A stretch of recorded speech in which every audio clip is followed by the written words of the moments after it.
Hi. Hi. Thank you for joining us today at ADHD Time on Air. I'm joined by my friend Kristen, and she's going to tell us all her titles because she worked really hard on getting them, and they represent a lot of knowledge. She specializes in working with individuals on the neurospectrum, ADHD, autism, and the very special, unique flowers that combine the both. And she is a neuroinformed therapist, and she wrote a book that is about CBT, and it's right here behind me. I am, again, doing my best not to hold the books because you guys complain that it makes noise that I'm playing with them. So it's here behind me. And this book is the CBT Workbook for adults with ADHD, and the link will be on the bottom because after you hear about this, you're going to want to get it. And I want to say that today I'm hoping to talk with her about practical therapeutic strategies and how meaningful support can change life to those with ADHD. So, Kristen, please introduce yourself better than I did. You did great. Hi, everyone. My name is Kristen Baird Goldman. I'm a licensed marriage and family therapist. I'm an ADHD certified specialist. I am a certified integrative mental health practitioner and a registered art therapist. And Daniella's right. I spent many years, blood, sweat, and tears accumulating all those initials after my name. So thank you. And we're very happy that you did so. So to the people on the other side, tell us a bit about what is CBT and why should we care? So CBT has been touted as sort of the gold standard of care for individuals with ADHD. I believe it is one of many gold standards. I think we are finding other modalities and approaches that I think could equally match CBT. And so, but I wanted to be, there are a lot of CBT for ADHD type books out there in the market. The majority of them are very clinical, dry, sort of written for the clinician or the professional more than for the end user and consumer. And I was approached to write this book, and the purpose was to be able to get the information about cognitive behavioral therapy for ADHD into the hands of individuals that can understand it and use it on a daily basis. The premise of CBT is that there's an event or situation that activates a person to have certain thoughts. And those thoughts then produce emotions and feelings, and those emotions and feelings then drive us to act or behave a certain way. So it's event, situation, and then the cycle is thought, feeling, emotion, action, behavior, and then back to thought again.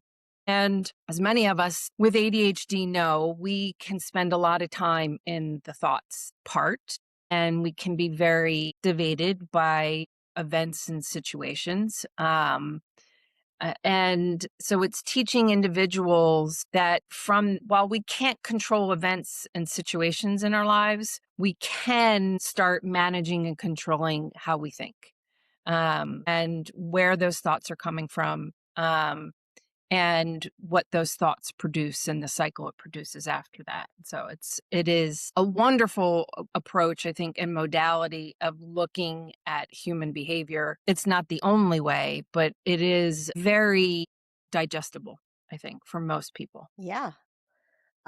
So I know that ADHDers really struggle on that gap between intention and execution. That great, amazing, we always hear that the ADHD is not a problem of knowing, it's a problem of doing. So how do you see helping people overcome kind of that gap? What are the things, a tool or two that you can suggest maybe for people from the book and even from not the book, from your experience, that can help people overcome that gap between intentions and execution? So I think a lot of what creates that gap is our thoughts, right? Our thoughts in relationship to the specific task at hand. Task initiation, task paralysis often is a result of how we're thinking about the task. And we have a lot of thoughts about certain tasks and associations about these tasks, and they go way back. Particularly for adults, they often are attached to thoughts that we created in childhood. One of the things that occurs in CBT, and this is answering this question in the way of how CBT sort of frames it, is that standard cognitive behavioral therapy for the population who isn't neurodivergent, doesn't have ADHD, The modality is to explore one's thoughts. One of the exercises is to do a thought record, right? So an individual is given a piece of paper that lists what's the event or situation that occurred, what was the thought you had, what was the feeling you had, and what was the action that you took, right? Hmm. And then we want to challenge the thought. And in order to challenge our thoughts, we're looking for proof or evidence, right, that supports this thought or what we call a claim, right? For a lot of individuals without ADHD, generally we can help them get to a place of finding that there isn't any real valid proof or evidence to support this thought or this claim that they have, right? It's sort of this self-interpretation or message that they have created over the years without a whole lot of proof or evidence to support it. Now, when we're working with the ADHD population, I have clients that give bucket loads of evidence to support these claims. And a lot of that is based on the fact that, there's a statistic that by the time a child reaches the age of 11, they will have heard 20,000 negative messages when they have ADHD. Those 20,000 negative messages form a view of oneself, right? In cognitive behavioral therapy, we look at what's called the core beliefs, one's schema, and it's how we think about ourselves, how we think, what our view of ourselves is, what our view of others is, and what our view of the world is. And when I am working with clients and I'm getting that self view, I'm hearing those 20,000 plus negative messages that these individuals have been receiving since childhood. And we, as children, we buy into these messages, right? Of course, we don't know any difference.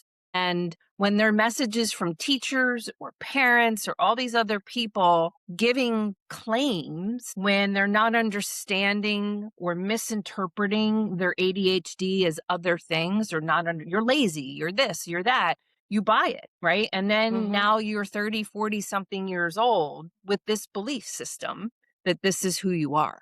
And so I think one of the key differences in CBT for individuals with ADHD is that, yes, we're going to uncover what feel like thousands and dozens, tens of thousands of proof or evidence. But what I often ask my clients is, yes, but how old is that belief? And when it tends to be a big aha moment for a lot of people of, oh, well, I never even thought about that. Like, if we track it, this goes back to when I was 8 or 10 or whatever. And it was what a teacher or teachers were always telling me, or my parents, or this, all due to the misinterpretation and misunderstanding of ADHD, of not really being seen and heard. So all of that is a factor when we want to go do a task, right? Like, if we have this belief system or this thought cycle of, I'm going to fail, I'm going to get it wrong, I can't do it,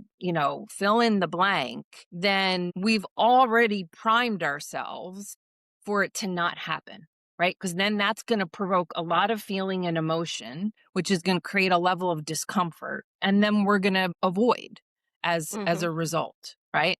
All based on these old thinking patterns. So uncovering sort of the why am I not doing this? So it's not looking at that I'm not doing it. It's not even about that I'm not capable of doing it. It's what thought, what belief systems attached to this that's creating my behavior to avoid it or walk away. And so that, I think, is one of the beauties of cognitive behavioral therapy for ADHD, is that we can unravel and unwind some of those old thinking patterns. Yep, I get that. Totally understand that. And I know that I get a lot from different clients and from people in my book club. I get a lot the question of, well, if I could talk away this problem, it would have been solved already. And I think that is not the truth. We are strong believers in the ability to help and to make change. So if someone comes to you with that kind of approach, what would be kind of your best thoughts and recommendation for them? How can we prove to that parent or that doubtful individual that kind of says, yeah, that we can't talk this problem away? Yeah. I think a lot of it is there's some truth to that. We can't talk ourselves out of anything, right?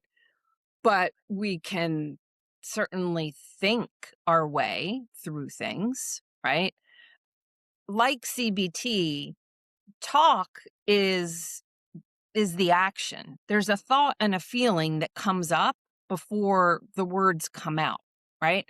Those of us with ADHD aren't always aware of them because we tend to struggle with filters and edits. And so the thinking and the feeling and the doing all kind of get jumbled all up into one and can kind of all happen at the same time. So moving beyond talk, my approach with cognitive behavioral therapy is a mindful one. And we call it mindfulness-based CBT, MBCBT. And what I like about that is that it gives individuals something to do, right? There's an action we can take. And when someone is in the sort of this task or initiation paralysis, the first line is, what are my thoughts about this task, right? And then how am I feeling about it? And it's driving what action or behavior as a result. And so you're not really talking, you're doing, right? You're going through the steps in a mindful way of, I'm going to take a pause right now and think about what it is that, and I work with clients and helping them understand there are a dozen reasons why we're not doing this task. And there tend to be like 4 or 5 core what, when, why, hows that we can ask ourselves. And, do I not have all the information? Usually is one of the first questions, right? Did I not ask? This is big with ADHDers did I ask? Do I need to ask for help? Do I need to ask for more information? Do I need to show what I don't know, which most of us tend to not like to do? Or am I overwhelmed? Do I not know where to start? Do I not have a prompt, right? And so the task feels very big and overwhelming and I don't know where to begin, so I just won't. That's another big one. Sometimes clients have what I call a case of the I don't wannas, just don't want to today, right? And why is that? There's a variety of reasons. Some of them go back to those core beliefs. A lot of them could just be mostly energy depletion as usually the number one reason that we get the I don't wannas. Usually because I just did a lot of doing for the last several days or weeks. And now I'm in a sort of what feels like burnout cycle as a result of that. And so I've got nothing in me anymore. I've used all my spoons, so to speak. So there are a variety of things we can stop and ask ourselves and sort of investigate and interview ourselves as to what's really causing me to not do this task. Another big one is I'm afraid I'm going to get it wrong, right? And I don't want to get it wrong. It's a big thing with ADHD is we don't like to be wrong. We don't like to get things wrong. And that's an early childhood thing too that comes up. When I've worked with kids, I see this a lot. The perfectionism, the inner critic show up.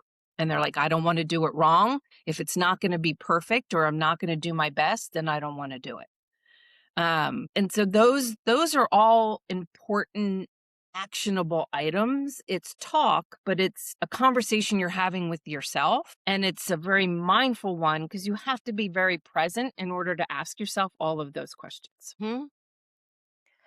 So I like to ask everyone I get on this podcast if they could fix something in the world that people think about ADHD, what would they like? What would be the one thing that people are getting wrong at the moment that's you wish people could get the right facts? Like you want to like shake them and go like, that's not true about ADHD. Do you have an hour?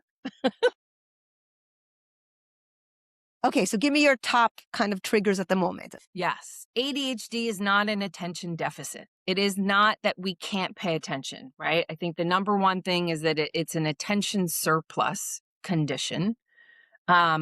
And that means that we see, hear, feel, smell, taste everything all at the same time. So our brains are like, cameras in a photo shoot where they're just all the time, wherever we go, we're taking in all the information through our entire sensory system and trying to process it all at the same time. And The struggle is that we don't know what it is we're supposed to place our focus on in that moment in time, because there's so much competing information of the brain saying, well, no, this is more interesting. No, this is more interesting. This is a bigger priority. This is a higher priority. So it's not that we can't pay attention.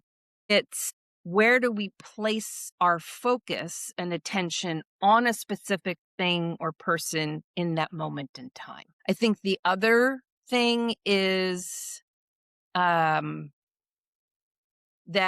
a lot of people see this as a mental health disorder, and as someone in the mental health profession, I firmly believe this is a neurobiological condition, that it really doesn't belong in the mental health disorder realm. It is a condition that affects one's neurology and biology, and we have a lot of science and evidence to support that and back it up.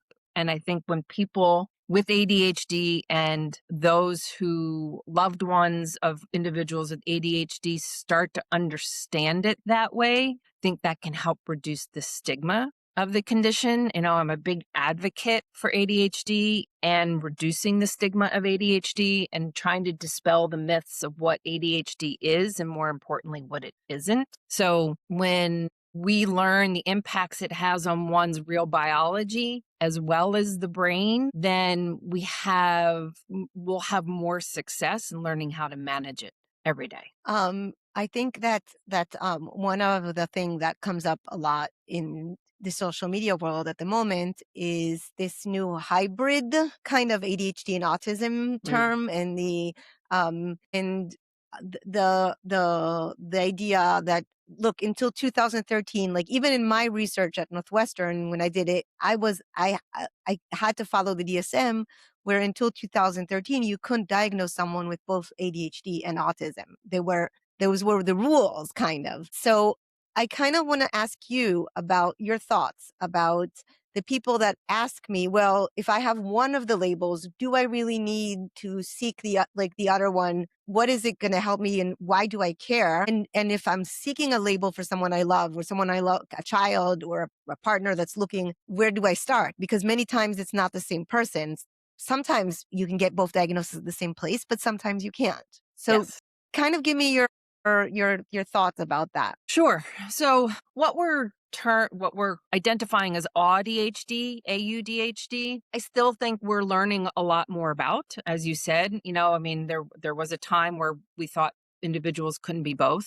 We now know that's not true. I think, I was just speaking with my associates about this today in supervision about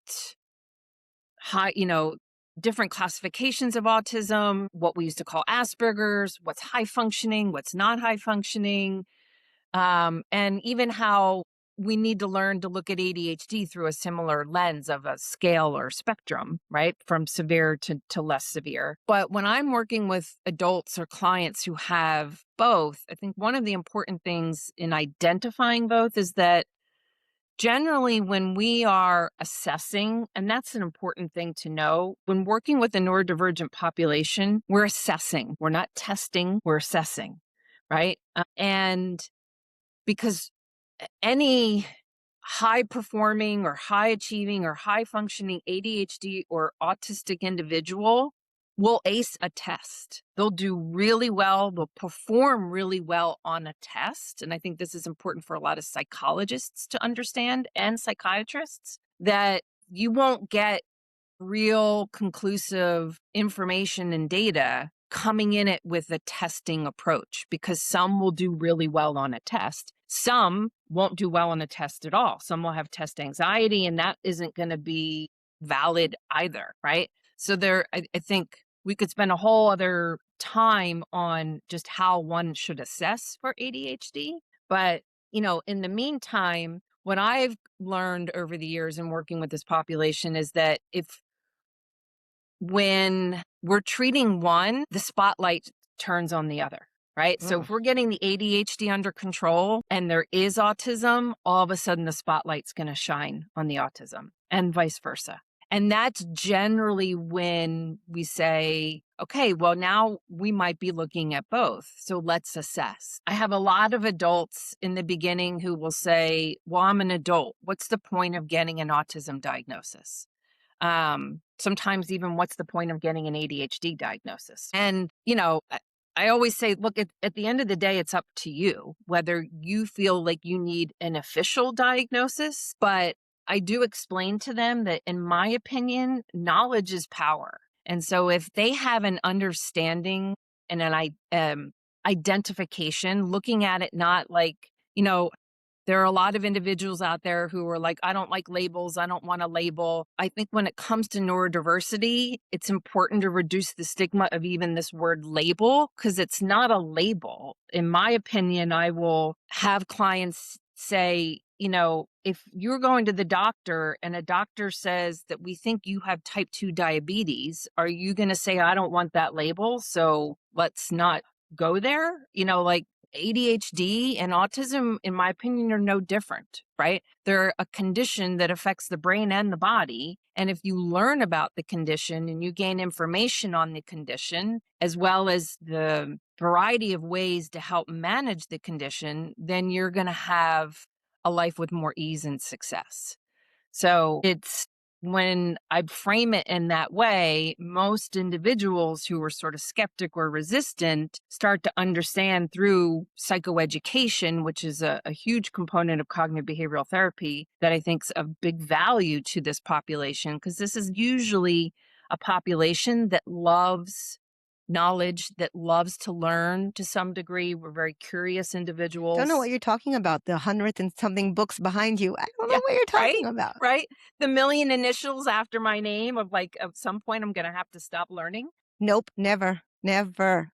I have a client that's celebrating her 5th birthday at her master's graduation. She decided to get another master's, and her birthday is going to be at graduation from her master's program. That was always my joke, is like, can I just be a professional student? Because I would be so happy. And if anyone knew me when I was a kid, that would have been the last words out of my mouth as an unidentified ADHDer. And so again, I think understanding the whys and the fact that now we know more about the brain, we know more about the body and about ADHD and autism. So why not use this information that we have to, again, help a person live a life with more ease? Because I think at the end of the day, every client and every person I know who is impacted by neurodiversity wants just that. Everyone says, life is too hard. I want it to be less hard. I want to feel ease. And that is not an easy thing to come by when you're neurodivergent. Yep. So then my follow-up question is, this is a question that comes up no matter who the author is and what the book is how do I take a book and complete it or use it if I have ADHD and I'm not good at finishing tasks? So what would be, your book is in some ways a little easier because I don't know if people know, but it is a workbook. There are things to complete. And as an ADHDer, there's an active learning component. So you read a part. Sometimes there's a little story of people. Sometimes there's just information. And then you kind of get exercises to do. So what would you tell as your top tips to help someone complete a workbook, or at least do as much as that's appropriate for them? Because obviously part of the idea is that you can skip the stuff that are not relevant for you. Yes. One of the reasons why I agreed to do the book is because it's a workbook, right? I include myself in this. As I just said, many of us with ADHD will do a lot of information gathering, but not a whole lot of applying. Right? We keep gathering data and data and data, but are we using it? Are we doing anything with it? And it's really no good if we aren't. So what I liked about and worked with the editor and publisher in developing this workbook that felt like you could do it. You don't have to do it in order, right? Like anything, you take what works and you leave behind what doesn't. But I also have a lot of clients who will come to me and say, I'm doing the book, or I did the workbook, now what? And so I hear this a lot. Like, they'll speed through the workbook, fill it all out in a week or two, and wonder why nothing's working, right? And a big component of that is our ADHD, right? And this sort of delayed reward, this delayed gratification. And so when I'm working with clients, we're going to work on one aspect of this book for several weeks, right? We have to practice it. We have to be consistent in order for it to stick. Now, I get consistency and practice are like the arch enemies of ADHD, but a component of CBT and ACT, which is a branch of CBT, is learning how to get uncomfortable, right? Like we have to lean into the discomfort of practice and repetition.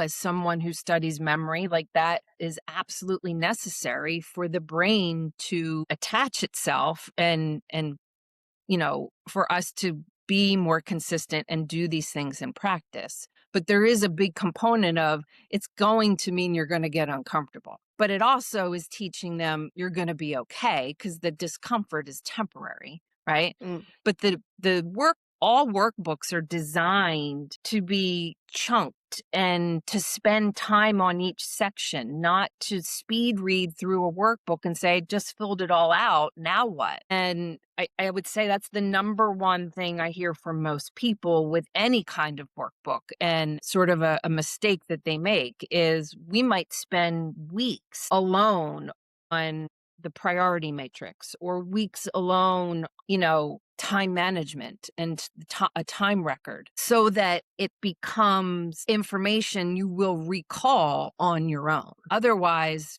speeding through it is a waste of your time and money at that point. So, okay. So takeaways from that is repetition is necessary for us to consolidate this information. And the exercises are also a way to consolidate the information and to use them, because just reading about strategy obviously limits our chance of executing it. Yes. So if you'd go to the book and there'd be a listener, they're like, okay, can you give us one of your favorite short tools, like one of those ones where someone can take away from listening to us today and give them a tease a bit about a thing? I have an idea of one that I would have, but I want to hear which one. What would you give? Boy, I would say one of my favorite, the majority of my favorite exercises are all predominantly mindfulness based in the book. My answer to this over the years, I think, keeps changing, which is interesting. I think today, my answer to that might be the self-compassion exercise. And I say that because the more I live as a person with ADHD and work with individuals with ADHD every day, particularly adults, the more I'm hearing a lack of self-compassion that we have. And how for a lot of people with ADHD, the idea of self-compassion exercise feels a little too woo-woo or hippy-dippy, which I totally get and appreciate. But those are usually my clients that need it the most. And I put myself in that category decades ago, and particularly when I was in graduate school, learning about mindfulness and loving kindness and self-compassion and thinking this is for a bunch of hippies. What is this and how do you make this work with CBT? Because I was a very evidence-based person back then. But now, having practiced it for so many years, I see the value. And it is all sort of connected to, again, that thought system, how we think about ourselves.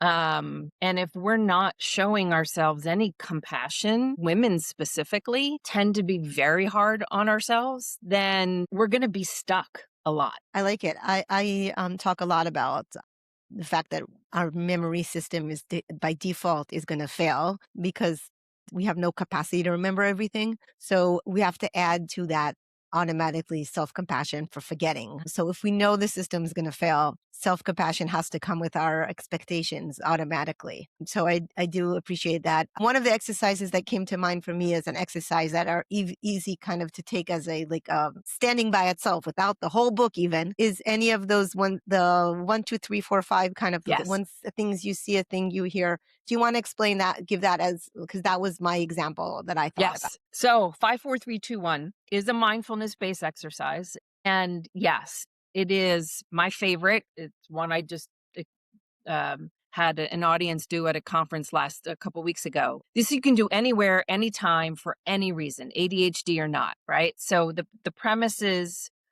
identifying 5 things you see, 4 things you hear, 3 things you can touch or feel, 2 things you smell, and 1 thing you taste. And it's what we call a grounding exercise, as well as when you're feeling scattered or a lack of focus, taking the less than a minute that it does to do this sort of is a great reset button. It's also fantastic for places like doctor's offices, airports, lines, places that tend to have a lot of energy attached to them. It can be incredibly grounding and really bring down the nervous system, which in my opinion is one of the key things of managing ADHD is managing the nervous system. That's a great concise explanation of it, and I love it. And it's a great grounding exercise. I have to say that I saw it on TV on High Potential, a version of it, and I was like sitting there and I'm like, oh, it's one of the grounding exercises that Kristen had in her book. It's great. So I was like laughing. That TV series is really hitting at all our ADHD friends because in the first episode, no, not the first, one of the fourth, fifth episode, it had the cat from now I'm going to get it wrong. The organizing lady from Clutterbug. Yes. Yeah. Yes. Yep. So they Yep. used her organizing system of clutter in one of the episodes. So I was like, this TV series is hitting all of my books and all of my friends. It's amazing. And it has a high potential, amazing person. So sorry for my ADHD side quest. That's okay. But this is the opportunity for me to ask you, talking about ADHD side quest, what would you hope readers will get out of this book? Like, what is like if you got your wish, like you had a magic wand and you like everyone that held the book, they got exactly what you wanted, what would it be? That they felt seen and heard, understood. Right. I think one of the main things opening in the book was for every person who ever felt misunderstood. And so I think my takeaway was for individuals to feel like, oh my God, somebody gets me. And if it's just one person, then I've done my job. Perfect. I like to ask people if now that, I mean, you did say you're ADHD, so I'm not exposing like that's not a secret. It's But not a now that secret. you have all this amazing titles and knowledge and all this information, what would you tell young self? I've done this exercise many times over the years. And again, I think another answer that might keep changing, but I will say that this is what I've been doing recently. And it's funny that this came into my world in the last year. It's called the Hawaiian prayer. And apparently this went viral on a very popular, I'm going to have an ADHD moment and forget the name of the big new hospital doctor show, but it was in the show because whenever I've mentioned it to clients who've seen the show have said, oh my God, this was in that show. But the prayer is basically saying to yourself, I think in the show it was to someone, I've learned that this is talk about self-compassion, the best thing you can say to yourself. And it's 4 things. And you say, sorry, I forgive you, thank you, I love you. And I would say that to my younger self. It's amazing. It's very nice. What would you say to your future self? I know us ADHDers live in the now. It's hard for us to think about the future, but what would you want to say to yourself in 20 years, to that future, Kristen? I would say, I think it would be somewhere along the lines of what I'm trying to practice now. Stop and, for lack of a better phrase, stop and smell the roses, right? Like, as I'd said earlier, so many of us can get caught in the doing and learning and gaining information. I want my future self to be applying and living and not gathering anymore. I like that very much. Well, thank you for sharing that. Can you tell people that are looking for you where they can find you and what you're currently doing? And if they're interested, what are the things that you're offering? Yes. So I am current owner and clinical director of the Neurodiversity Care Center in Los Angeles, California. We are a therapy practice that focuses specifically on the neurodivergent population. ADHD, ADHD, high functioning autism, AuDHD, anything that sort of qualifies under the neurodiversity umbrella. We are all trained. We're all ADHD certified specialists. I have associate interns and licensed therapists working with me. We do telehealth and in person. And a big component that sets us apart is that this is a neurodiversity care center. The practice is recently expanded and we're currently continuing to grow. But the idea is to be the main foundation place that individuals, children through adults, can come and have all of the different needs and resources that are required for some individuals who are neurodiverse, you know, in one roof. We are collaborating with other practitioners, OTs. I'm in the process of hiring a nurse practitioner, and we have a very integrated model. I am licensed as a certified integrative mental health therapist, which means I've done extensive training in looking at the health of the brain and the body, right? So doing running labs on micronutrients and learning more about the biology of the neurobiology of ADHD. Nutrition is a huge component. Food and mood are very connected. And we are a collaborative care model. So, we are collaborating with whatever team a client comes in with, whether it's their pediatrician, their psychiatrist, whatnot. We're trying to make sure that everybody's on the same page, because that can be quite a feat when working with individuals who have resources in a variety of different places. Definitely. Well, thank you so much for coming, and thank you for being a guest and sharing your information. And I'm sure I'll see you around LA. And Yes. again, thank you so much for your time. Thank you, Daniela. It was enjoyable.